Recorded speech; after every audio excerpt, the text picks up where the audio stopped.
Je te l'avais promis dans une vidéo précédente, aujourd'hui on transforme ton salon en casino avec 3 jeux pour apprendre à compter jusqu'à 99 en anglais. Hello à toi qui veux apprendre à tes enfants ou tes petits-enfants à compter en anglais, mais sans les coller devant une application, ni passer tes journées à compter de 1 à 99. Je te propose aujourd'hui des jeux que tu peux faire en vrai, dans la vraie vie, et qui sont beaucoup plus fun.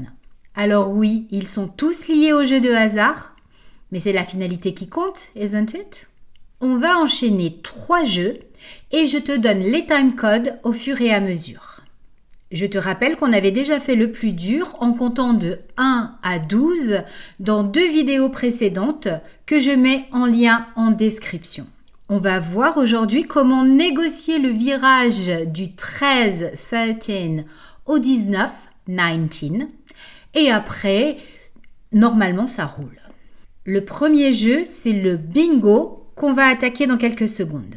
Ce jeu permet de compter de 1 à 99 et de faire entrer ces chiffres définitivement dans la tête des enfants. Le deuxième, dont le timecode est ici, c'est la roulette, à prononcer the roulette en anglais. Dans ce jeu, les enfants vont devoir choisir et donc dire des chiffres. On va donc passer d'un jeu de compréhension, le bingo, à un jeu de production, the roulette. Et le dernier, c'est le blackjack qui va seulement jusqu'à 30, mais va nous permettre de faire de petites additions. Et réussir ça, c'est le signe que les nombres sont vraiment acquis en anglais. Tu connais bien sûr le bingo, mais là, c'est la version English only.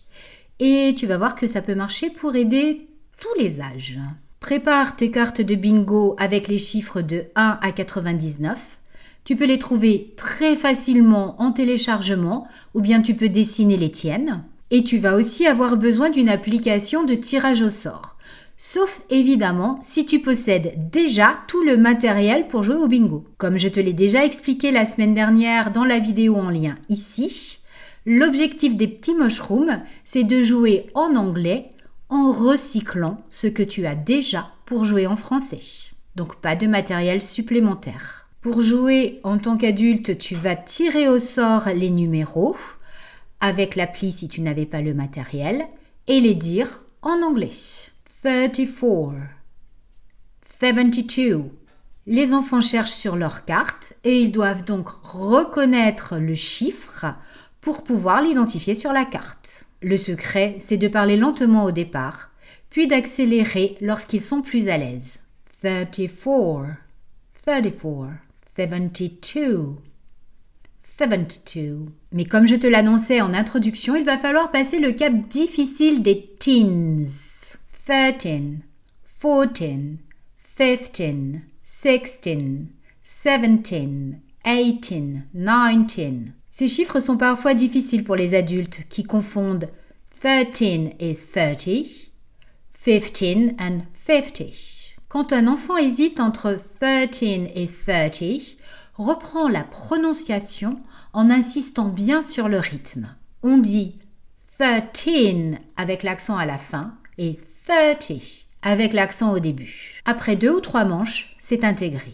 Et c'est un petit rappel parfois nécessaire pour les adultes. Si malgré tout tu hésites encore, pense aux teenagers, les adolescents. Les teenagers sont ceux âgés entre 13 et 19. Ce sont les âges qui finissent par teen, les teen ages. Une fois que ce point est maîtrisé, le reste est beaucoup plus facile, puisque pour les dizaines, il suffit de mettre T derrière le chiffre, 20, 70, 90, et on rajoute le chiffre des unités collé derrière. 21, 74, 99. Et comme dans ce premier jeu, c'est toi qui annonces les chiffres, le bon apprentissage dépend uniquement de toi. Pas de pression. Tu peux aussi varier les plaisirs ou te planquer derrière les enfants en leur faisant eux-mêmes tirer et annoncer les chiffres. Mais ça, c'est une fois qu'ils les ont bien assimilés. Je dirais que c'est le niveau 2 du jeu.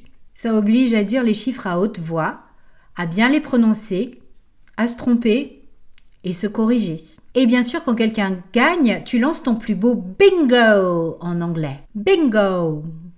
Deuxième jeu, la roulette. The roulette. Pas besoin d'un vrai casino, tu peux trouver des applis sur ton téléphone pour lancer la boule et tu peux même choisir le nombre maximum jusqu'où tu veux aller.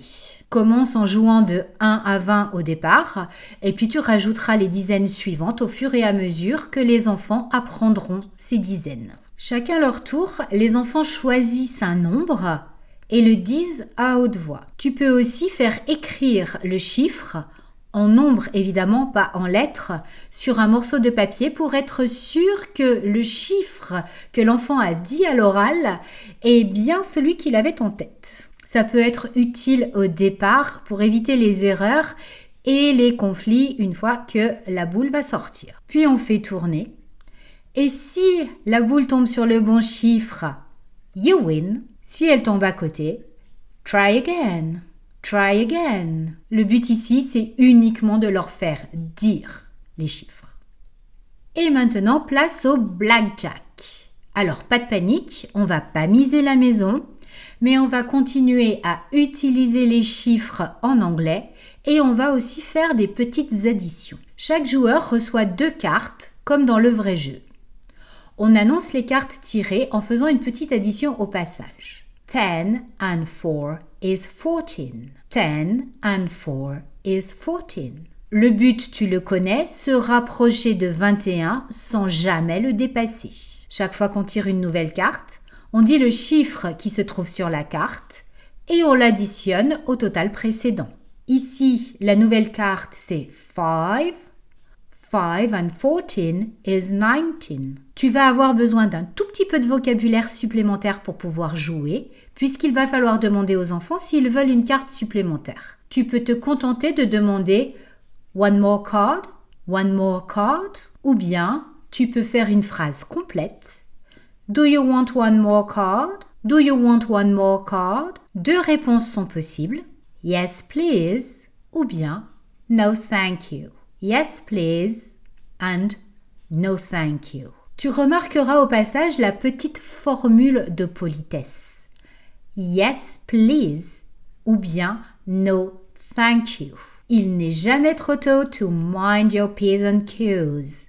De bien placer ses please et ses thank you. Au final, ce jeu est magique parce qu'on répète les chiffres en contexte et en plus avec un petit peu de suspense et de stratégie. On joue en anglais et on progresse très très vite sans même s'en rendre compte. Et comme je te le disais précédemment, ça marche aussi avec tes amis adultes qui aiment jouer au blackjack et voudraient progresser en anglais. Moi, j'en connais des gens comme ça. Pour les plus jeunes, tu peux limiter à 30 au lieu de 21. Ça dure un petit peu plus longtemps et ça leur fait faire plus de calculs. Et puis, tu peux aussi supprimer les figures et garder uniquement les chiffres de 1 à 10. Tu verras, c'est bluffant, les enfants finissent par compter et additionner directement en anglais, sans traduction.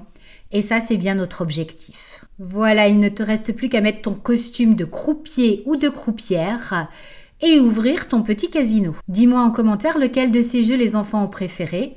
Bingo, roulette ou blackjack. Have fun and see you next week.